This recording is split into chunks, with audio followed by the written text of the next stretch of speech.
Ladies and gentlemen, what a car launch. Ferrari absolutely smashed it with the launch of the SF23. I mean, honestly, after the disappointment of some of the dead car launches that we've seen so far, in 2023, Ferrari absolutely smashed it out of the park. Everything was just perfect, and to be honest, I think I just watched probably the best car launch I have ever seen in my life of watching Formula 1. I mean, I've just had one of the best mornings as a Formula 1 fan in my life, waking up early to see the Ferrari launch, and everything was just perfect. I mean, the fans, the Tifosi were out there, real fans as well. I mean, I love that they had kind of their own merch, and also from different years as well. There were some new Ferrari fans with obviously kind of the brand new merch. There were some people like even Santander merch from when Fernando Alonso was at Ferrari, so you could see that it was genuine fans there. The presenters were also quite good, not too robotic, and they really got the crowd involved. And not only did we get to see the drivers at Fiorano, at the heart of Ferrari land, but we even got to see the real SF23 on the track. We saw, and Leclerc, by the way, he gave it some during his run. Like, he did not just do like a lap, at 5 miles an hour. He properly was pushing it.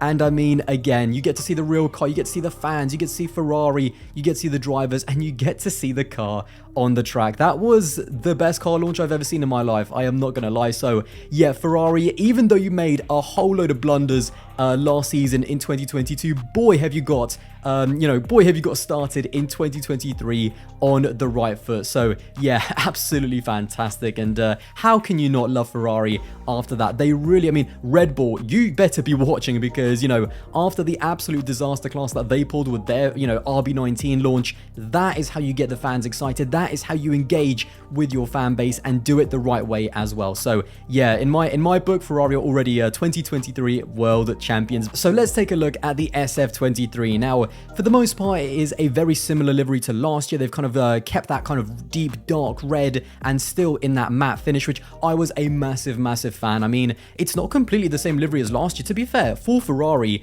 it was always going to be red. I mean, shock, a Ferrari is red, but they have actually made some, kind of little tweaks there and there to the livery. So they've added, shock, a lot more carbon fiber, a lot more black, following kind of the rest of the grid. So you can see on the engine cover where the numbers are, there's a lot more kind of exposed carbon fiber. You can also see where the sponsorship is on the side of the car. So on the side pod, the Saver sponsor, it's got like a little element that's in black. Now, that's probably my least favorite. It kind of stands out quite a lot now. Yeah, I'm not quite sure why they did that. Maybe it was a sponsor, specific thing. Maybe it was for Aero, but I kind of wish that was just, all red, and I think it would have been a little bit better. And then also you can see on the nose now, for the most part, the top of the nose is all red, but where the Richard Mille and also Santander sponsorship is, kind of at the bottom part of the nose, that is also an exposed carbon fiber. But the rear wing is a massive highlight, because if you remember Monza last year, they had kind of their special livery for Monza, and one of the big things that all fans loved was the Ferrari lettering on the rear wing in bright yellow, which looked absolutely fantastic. Now, they haven't left it in yellow, but they have put it in white, and to be honest, I mean, with looking at pictures of the car on track, it looks fantastic. So that's something that Ferrari, they took, from the fans. That's something that we loved, and they've added it to the car. So shout out to Ferrari. It's a banger of a livery. I mean, even if you don't love it, there's some additions that I'm not a big fan of. Like, again, on the side pod, I'm not a big fan of that kind of random piece of carbon fiber underneath the Saver sponsorship. But other than that, it looks amazing on track. And again, seeing the car on the track, it looks just as stunning as it did last year. And if you watched my livery rankings video from last season, you will know I was a big fan of last year's livery, and I am still a massive fan of it today. So yeah, what can I say? I absolutely love it. It looks stunning from every single angle. And yeah, I mean, just look at this picture. The car on the track, it looks crisp, it looks beautiful, it looks menacing. That to me looks like a championship winner. And for Ferrari, for Charles Leclerc, and for Carlos Sainz, I hope it is as well. So what can I say? The perfect launch, a beautiful car. I am a very happy Formula 1 fan today. It's quite strange, because after seeing that car launch, I am drinking the Ferrari Kool-Aid, there is no doubt about it. And it just gives me kind of even more hope for their season, because going into 2023, there is no doubt that I think looking and kind of hearing, from fans and from you guys, especially on social media, I ask especially a lot of my Twitter audience and on Instagram as well in terms of what your thoughts are ahead of the season. And there does seem to be a little bit of it's strange to describe. I feel like most of the fandom do think that the likes of Red Bull and even Mercedes are going to be stronger than Ferrari. It does feel like the general consensus is that they're going to be even kind of further behind from where they were last year, and that at best, at the moment, fans feel like they're going to be the third best team. So yeah, it's really interesting going into the season with almost lower expectations looking at where they, finished last season. But I really do think that Ferrari are so much closer to being championship contenders and really pushing Red Bull and Max Verstappen. I feel like they're so much closer than a lot of people think. I mean, last season was last season. I mean, look, no one's blind. I think they had a really good start. I feel like they had a really good car at the beginning of the season. It was great. I feel like we were all happy to see Ferrari kind of back in challenging for race wins with Charles Leclerc. Ferrari is back. We loved hearing that, but the way it collapsed so quickly with the car's reliability, with some of the strategical and operational blunders, with some of the driver errors as well.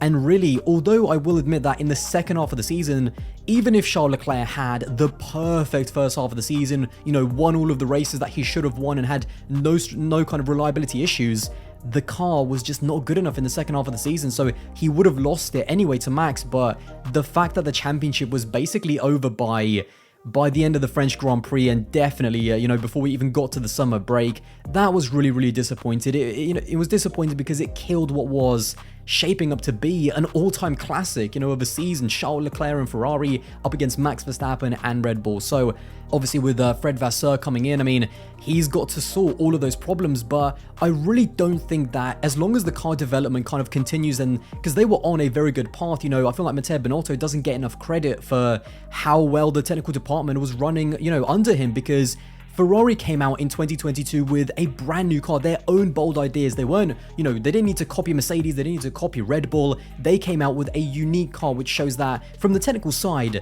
that there is a very strong group of people working at Ferrari, but they need to make sure that they develop the package well over the course of the season. And even when it comes to the reliability issues, which are obviously going to be very, very important, that's going to be a big talking point for Ferrari. They're going to be under a lot of scrutiny to make sure that their reliability is going to be good in 2023. It's always better to have a fast but unreliable car, because it's so much easier to find, what the reliability issues were in your power unit or, something else, and fix those instead of finding performance. Ferrari have a great base, going into this season. I think Mercedes are honestly going to be kind of their big rivals, because I think we have this expectation with how dominant Red Bull were that they're still going to be, challenging for race wins and championships. There's almost this expectation that Mercedes are automatically going to make that jump up and get it right in 2023. And in reality, there is no there's no assurance of that. So yeah, Ferrari certainly have some tough competition in the reigning world champions, and also a team as motivated as Mercedes to get back to winning races and challenging for championships. But this is what it's all about. If you want to win the ultimate prize, if Ferrari want to be world champions again, they're gonna have to beat, two fantastic teams with each team having incredible drivers to win the ultimate prize. So last season was a really big missed opportunity, but the foundations of last season were good. They were strong. Charles Leclerc in that early part of the season, when the car was working, he was more than capable of taking it to Max Verstappen. So, no one can tell me that Leclerc is not a championship caliber driver. And when it comes to Ferrari, if they kind of fix that reliability, make sure they develop the car well throughout the season, and just, and this is going to be on Fred Vasseur, fixing those operational and people mistakes. If we're really kind of being honest, he's got to now take charge of that team. He's got to lead that team and find the areas, last season where it didn't quite work out. Where were those mistakes being made? How were they being made on the pit wall? Why was the communication between the pit wall, the team principal, and the driver, why was it not better? And why were those mistakes happening, both on and off the track? That's going to be his job. So there's definitely a lot of things for Ferrari to fix, but honestly, I mean, I have more hope for them to get it right than I did like 2 or 3 years ago, because it's never as bad as you think. I think on a technical side, as long as Ferrari come out with a competitive car, which of course is still the most difficult thing to do, then it's just fixing the details, and that's going to be the really big thing in 2023. But again, Ferrari are not as far away from winning a championship as I think a lot of people think they are. It's just about those details, and ultimately it's going to be down to the team, it's going to be down to the drivers, and it's going to be down to Fred Vasseur to be the difference maker. At the end of the day, he's got to make sure that the people below him, which is, the entire team, but especially the people on the pit wall, make those decisions and get them right in 2023, which will give the drivers more confidence, which means that they'll be able to drive with, they'll be able to drive the car kind of without thinking as much about the strategy and having all of those things at the back of their mind, which means that even they'll be able to drive with more confidence and hopefully a lot more freedom.